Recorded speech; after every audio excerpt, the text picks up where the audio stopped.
और खबर अब जयपुर से, जहां पर एसीएस होम भास्कर आज दिल्ली में बैठक में शामिल होंगे। आरपीएस से आईपीएस में पदोन्नति के लिए आज बैठक है। यूपीएससी में होने वाली बैठक में शामिल होंगे। इस वक्त की अहम खबर आपको बता दें कि जयपुर से अहम खबर, जहां पर एसीएस होम भास्कर आज दिल्ली बैठक में शामिल होंगे। दिल्ली में यह बैठक रखी गई है जिसमें आरपीएस से आईपीएस में पदोन्नति के लिए आज बैठक है। आरपीएस से आईपीएस में पदोन्नति को लेकर के ये एक महत्वपूर्ण बैठक है। यूपीएससी में होने वाली बैठक में शामिल होंगे।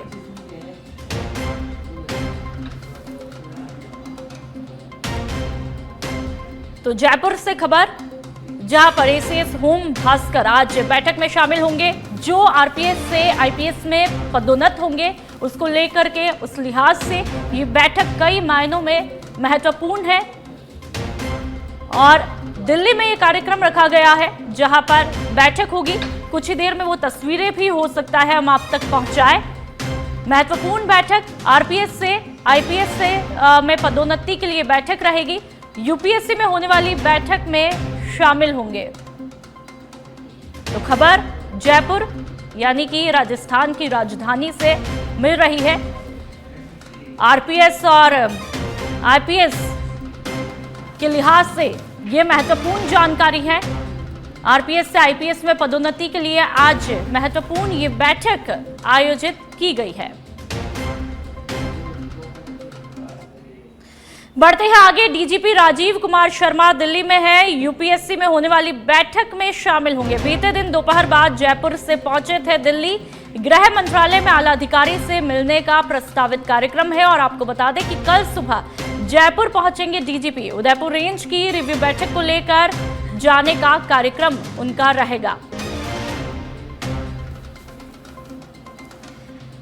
तो गृह मंत्रालय में आला अधिकारी से मिलने का भी प्रस्तावित कार्यक्रम रहने वाला है।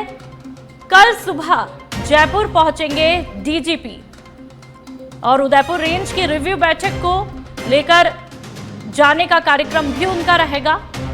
तो कई मायनों से ये बैठक बेहद महत्वपूर्ण।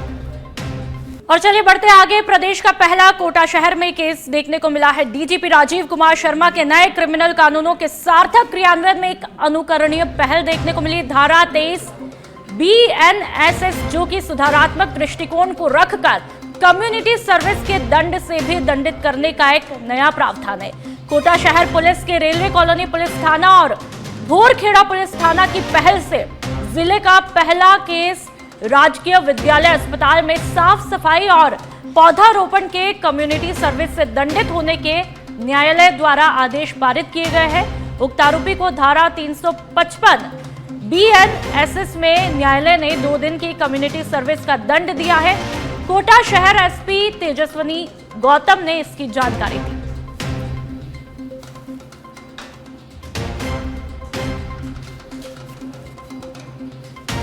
तो प्रदेश का पहला कोटा शहर में केस, और इसको लेकर के जो जानकारी है वो भी दी गई। डीजीपी राजीव कुमार शर्मा के नए क्रिमिनल कानूनों के सार्थक क्रियान्वयन में एक अनुकरणीय पहल जो है वो देखने को मिली है। बढ़ते हैं आगे, धौलपुर जिले की राजाखेड़ा नगर पालिका के वार्ड नंबर 9 में पार्षद पद के उपचुनाव के लिए गुरुवार 21 अगस्त को मतदान कराया जा रहा है। मतदान प्रक्रिया सुबह 7 बजे से शुरू हो चुकी है जो कि शाम 5 बजे तक चलेगी। सुबह से ही लोगों में मतदान को लेकर काफी उत्साह है। मतदान को शांतिपूर्ण और निष्पक्ष बनाने के लिए मौके पर पुलिस प्रशासन की व्यवस्थाएं भी चाक चौबंद है। तो वहीं उपचुनाव के लिए कांग्रेस और बीजेपी में आमने सामने की टक्कर भी देखी जा रही है। दोनों ही पार्टियों के लिए ये उपचुनाव काफी अहम है। वहीं वार्ड 9 के पार्षद पद के लिए हो रहे उपचुनाव में कुल 695 मतदाता अपने मताधिकार का इस्तेमाल भी करेंगे।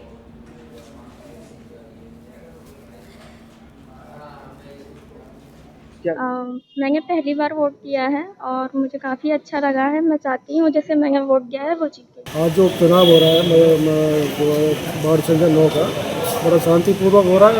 लोग मतदान करके जा रहे हैं, मतदान हो रहा है, किसी तरह की कोई अशांति नहीं है। बड़ा अच्छे प्रकार से चुनाव, ये जो मतदान प्रक्रिया चल रही है। वार्ड नंबर 9 के उपचुनाव केंद्र पर आ चुके हैं जहां पर मतदान प्रक्रिया चल रही है।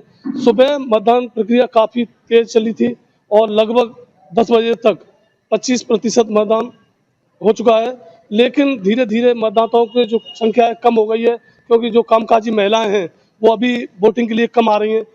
यह जो बाढ़ है, पूर्व में भाजपा प्रत्याशी के उसके बाद जो उपचुनाव हुआ था जिसमें जहूर खान ने विजय प्राप्त की थी, जो कांग्रेस उम्मीदवार थे, उसके बाद यह तीसरी बार मतदान हो रहा है जिसमें राजू भाजपा से और जीशान कांग्रेस से प्रत्याशी है। अब मैं अपने कैमरामैन से कहूँगा दिखाएं, जो वोटिंग चल रही है वो काफ़ी कम संख्या में और कम वोटर आ रहे हैं, लेकिन ये जो बाढ़ है काफ़ी सेंसिटिव बाढ़ था, लेकिन उपचुनाव को देखते हुए जो अभी जैसा चल रहा है, मेरे कैमरामैन दिखा रहे हैं कि जो चुनाव प्रक्रिया है, जो मतदान कर्मी है मतदान करवा रहे हैं, वो अपनी जगह पर मुस्तैद हैं और शांति व्यवस्था बनाए रखे हुए हैं। जो पुलिसकर्मी थे वो भी यहाँ मुस्तैद हैं। मैं कैमरामैन से कहूँगा कि जो चीज़ें यहाँ चल रही हैं, जो मतदान केंद्र है वो काफ़ी सेंसिटिव था, लेकिन बढ़िया तरीके से शांतिपूर्वक मतदान चल रहा है। यहाँ मतदाताओं की कुल संख्या 695 है, जिसमें से पुरुष जो मतदाता है 377 और महिलाएं 318 मतदाता हैं। मैं सचिव तड़क के लिए जयपाल सिंह। बढ़ते हैं आगे। बालोतरा के बायतू से खबर है, जहां पर पूर्व सांसद कर्नल सोनाराम चौधरी के निधन पर बायतू मार्केट बंद है। व्यापार मंडल ने कहा, कर्नल सोनाराम एक सच्चे किसान नेता थे। बाड़मेर जैसलमेर से 4 बार सांसद और 1 बार बायतू विधायक भी रहे कर्नल सोनाराम चौधरी। आपको बता दें कि उन्होंने कल रात दिल्ली के अपोलो अस्पताल में अंतिम सांस ली और कर्नल सोनाराम का पार्थिव देह 11:30 बजे उत्तरलाई एयरपोर्ट पहुंचेगा और उसके बाद बाड़मेर आवास पर अंतिम दर्शन वहां पर किए जाएंगे। मोहनगढ़ जैसलमेर में उनका अंतिम संस्कार होगा।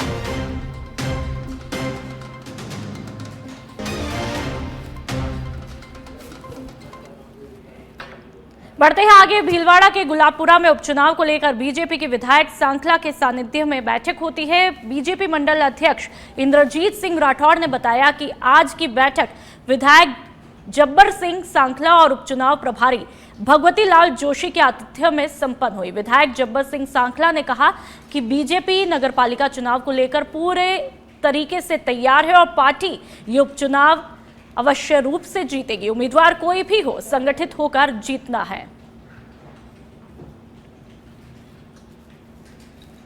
तो वार्ड 28 में उपचुनाव को लेकर बीजेपी की तैयारी आप देख सकते हैं। तस्वीरों में भी भीलवाड़ा के गुलाबपुरा की ये तस्वीरें हैं, जहां पर बीजेपी एकजुट होकर के तमाम पदाधिकारी और कार्यकर्ता जो है इस बैठक में है और पूरी रणनीति के साथ जीतने की कोशिश जो है वो देखने को मिल रही है। उसको लेकर के विचार विमर्श भी यहाँ पर किया जा रहा है कि क्या कुछ रणनीति जो है वो रह सकती है।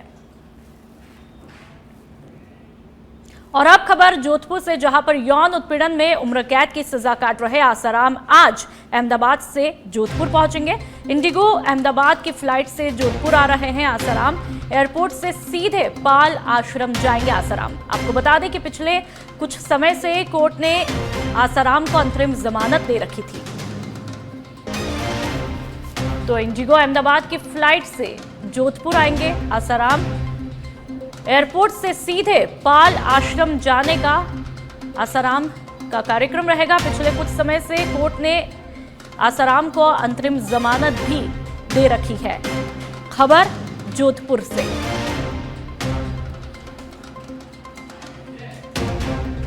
यौन उत्पीड़न में उम्र कैद की सजा काट रहे आसाराम आज अहमदाबाद से जोधपुर पहुंचेंगे।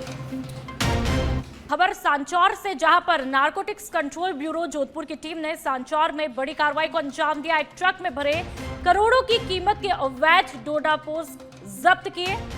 खेप गुजरात के रास्ते राजस्थान लेकर ले जाई जा रही थी। मुखबिर से सूचना मिलने के बाद एनसीबी की टीम ने इस कार्रवाई को अंजाम दिया। जैसे ही ट्रक ने राजस्थान में प्रवेश किया, टीम ने रुकवाकर तलाशी ली। कट्टों में भरे डोडा पोस्ट को ऊपर से तिरपाल से छुपाया गया था। आपको बता दें कि मौके से बाड़मेर निवासी खेताराम नामक आरोपी को भी हिरासत में ले लिया गया है। फिलहाल एनसीबी की कार्रवाई मौके पर जारी है। तो तस्वीरें आपकी टीवी स्क्रीन पर आप देख सकते हैं। कट्टों में भरा डोडा पोस्ट को ऊपर से तिरपाल से छुपाया गया था और वो ट्रक भी आपने देखा। और चलिए अब खबर श्री गंगानगर जिले के श्री करणपुर से मिल रही है, जहां पर 118वीं वाहिनी सीमा सुरक्षा बल द्वारा कमांडेंट राजेश कुमार त्रिपाठी के निर्देशन में भारत सरकार द्वारा चलाई गई भव्य एक भारत श्रेष्ठ भारत पदयात्रा का आयोजन किया गया। पदयात्रा का शुभारंभ कमांडेंट राजेश कुमार त्रिपाठी द्वारा हरी झंडी दिखाकर बीएसएफ मुख्यालय से रवाना किया गया। पदयात्रा बीएसएफ मुख्यालय से शुरू होकर के शहर के करणी माता मंदिर तक पहुंचती है, जहां पर कमांडेंट राजेश कुमार त्रिपाठी ने पदयात्रा का समापन किया, जिसमें सीमा सुरक्षा बल के अधिकारियों और जवानों ने उत्साहपूर्वक भाग लिया।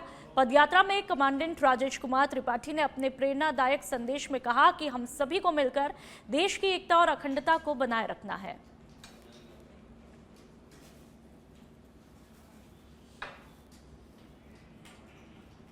भरतपुर के नदबई जिला चिकित्सालय में इलाज में लापरवाही के चलते 4 साल के मासूम बच्चे की मौत हो जाती है। घटना के बाद परिजनों और ग्रामीणों ने अस्पताल परिसर में जमकर हंगामा किया और चिकित्सकों पर गंभीर लापरवाही के आरोप लगाए। परिजनों का आरोप है कि बच्चा गंभीर हालत में अस्पताल लाया गया था, लेकिन मौजूद डॉक्टर्स ने समय पर उपचार शुरू ही नहीं किया। उपचार में देरी के चलते बच्चे ने आधे घंटे में ही दम तोड़ दिया। तो वहीं मौत के बाद शव को लेकर परिजन धरने पर बैठ गए, जिससे अस्पताल परिसर में तनावपूर्ण हालात बन चुके थे और इस घटना के बाद क्षेत्र में भारी गुस्सा है। स्थानीय लोगों ने चिकित्सा विभाग से दोषियों पर सख्त कार्रवाई की मांग भी की है।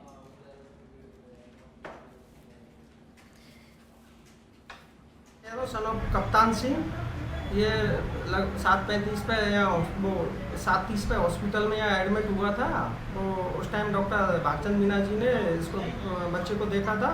बच्चे को देख के जो भी जरूरी ट्रीटमेंट था वो दे दिया था और उन्होंने बच्चे को रेफ़र कर दिया था तुरंत ही। बच्चे की हालत सीरियस थी, बच्चे को रेफ़र कर दिया था। रेफ़र करने के बाद इन्होंने एम्बुलेंस को फ़ोन किया, एम्बुलेंस ने लगभग 1-1.25 घंटा लगा दिया।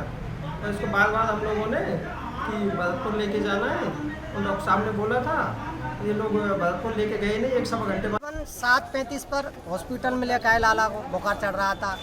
कंपाउंडर ने उसका पूरा ट्रीटमेंट किया। डॉक्टर को फ़ोन किया, डॉक्टर साहब आए नहीं। कोई दिक्कत नहीं, डॉक्टर साहब आए, दूर से देखकर ट्रीटमेंट बता दिया और रेफर कार्ड बना दिया। हम रेफर कार्ड के लिए एम्बुलेंस को फ़ोन किया, एम्बुलेंस आ गई। हमें लाला की ज़्यादा तबीयत खराब देखी तो हमने डॉक्टर साहब को केबिन में से लेकर गए। तो डॉक्टर साहब गए नहीं हैं, दूसरे डॉक्टर साहब को भेजा है। हमने लाला को एम्बुलेंस में रख दिया तो डॉक्टर साहब गेट पर खड़े थे। हम डॉक्टर एम्बुलेंस वाले कंपाउंडर भाई साहब ने कहा है कि डॉक्टर साहब को बुलाओ, थोड़ा तबीयत ज़्यादा खराब है।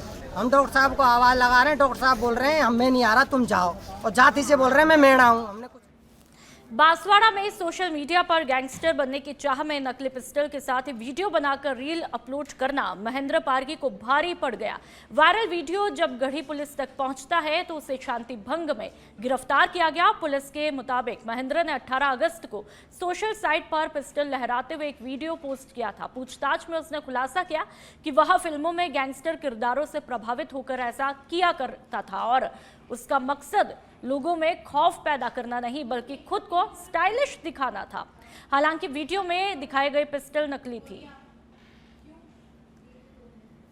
तो आप देख सकते हैं बांसवाड़ा का ये वीडियो है जहां पर एक युवक पिस्टल दिखाते हुए रील बनाने की कोशिश करता है और उसको शांति भंग के आरोप में गिरफ्तार कर लिया गया है। नकली पिस्टल के साथ रील बनाना इस युवक को महंगा पड़ जाता है और साथ ही पुलिस पूछताछ में ये खुलासा करता है कि वो पिक्चर से प्रभावित था और गैंगस्टर के किरदार से प्रभावित होकर के ये रील बनाया करता था। मैंने इंस्टाग्राम सोशल मीडिया पर एक रील नकली पिस्टल हथियार के साथ रील बनाकर अपलोड की थी। उसके लिए मैं माफ़ी चाहता हूँ और मैं ऐसी गलती दोबारा नहीं करूँगा। आम लोगों से भी अपील करता हूँ ऐसी वीडियो अपलोड नहीं करें। मैं फिर से पुलिस विभाग से माफ़ी चाहता हूँ।